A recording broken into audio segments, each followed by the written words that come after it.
بسم اللہ الرحمن الرحیم۔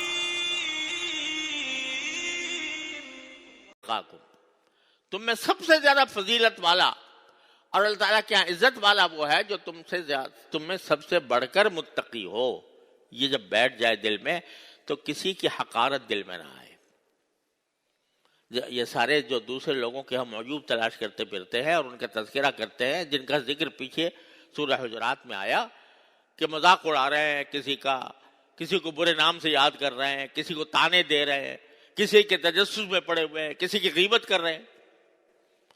تو خدا کے بندو جس شخص کی غیبت کر رہے ہو یا جس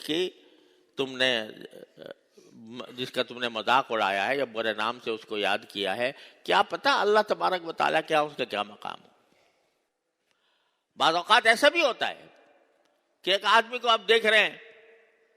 کہ برے کاموں میں مبتلا ہے، تو اس برے کام کو بے شک برا سمجھو کہ یہ برا کام، ایک شخص ہے فرض کرو کہ وہ چوری کرتا ہے، ڈاکہ ڈالتا ہے، شراب پیتا ہے، بے حیائی کے کام کرتا ہے، اس کے سارے کام تو قابل نفرت ہیں، لیکن کچھ پتہ نہیں کہ آخر میں جا کر اس کا کیا انجام ہوگا۔ پتہ ہے کسی کو؟ کتنی مثالیں ہیں کہ ایک شخص بہت سیاہ کار تھا، لیکن اللہ تعالیٰ نے اس کو پھر بعد میں ہدایت دی، اللہ تعالیٰ کے ساتھ اس کا تعلق مضبوط ہوا اور خاتمہ ایمان اور عمل صالح پر ہوا۔ کتنی مثالیں۔ بعض اوقات اللہ تبارک و تعالیٰ کسی بندے کے ساتھ جب کرم کا معاملہ فرماتے ہیں تو اس کا راستہ سیدھا کر دیتے۔ حضرت محمد بن مسلمہ قعنبی رحمۃ اللہ علیہ جو محدث ہیں، امام بخاری کے بھی استاد ہیں، امام ترمذی کے بھی استاد ہیں، ابو داؤد کے بھی استاد ہیں، بڑے زبردست محدث۔ کسی زمانے میں یہ آوارہ قسم کے غنڈہ گردی کرنے والے لوگوں میں سے تھے، غنڈہ گردی کرتے پھرتے تھے، آوارگی تھی، اور جب آوارہ آدمی ہوتا ہے تو ہر قسم کے کام کرتا ہے۔ تو ایک مرتبہ حضرت شعبہ بن حجاج رحمۃ اللہ علیہ جو امیر المؤمنین فی الحدیث جن کو کہا جاتا ہے کہ حدیث کے امیر المؤمنین ہیں، ان کا درس ہوا کرتا تھا حدیث کا۔ تو ایک مرتبہ وہ درس حدیث دے کر اپنے گھوڑے پر سوار ہو کر اپنے گھر جا رہے تھے۔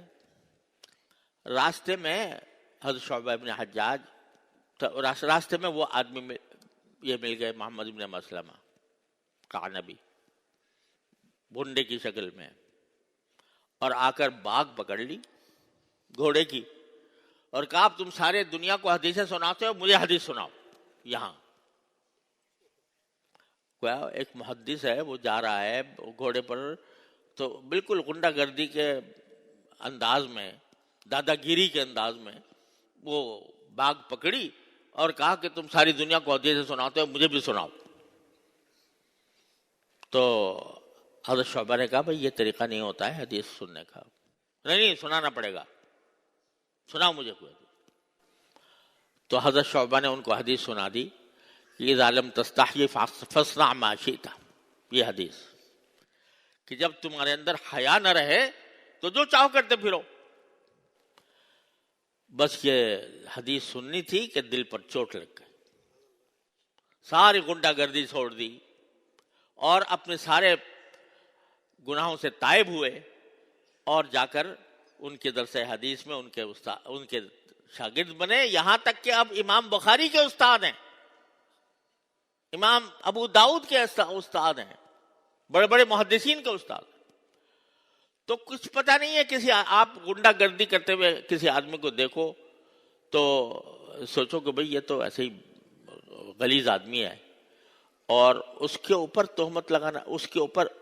کے بارے میں یہ سمجھ لگو کہ میری عزت، میں زیادہ عزت مند ہوں کیونکہ میں نماز پڑھتا ہوں، میں آ کر اچھی اچھی تقریریں سنتا ہوں، میں اللہ تعالیٰ کا ذکر کرتا ہوں، تلاوت کرتا ہوں، اور یہ غنڈہ ہے. یہ تحقیر دل میں آ گئی تو یہیں سے تمہارے راستے کی لائن بدل گئی. یہ تحقیر جب دل میں آ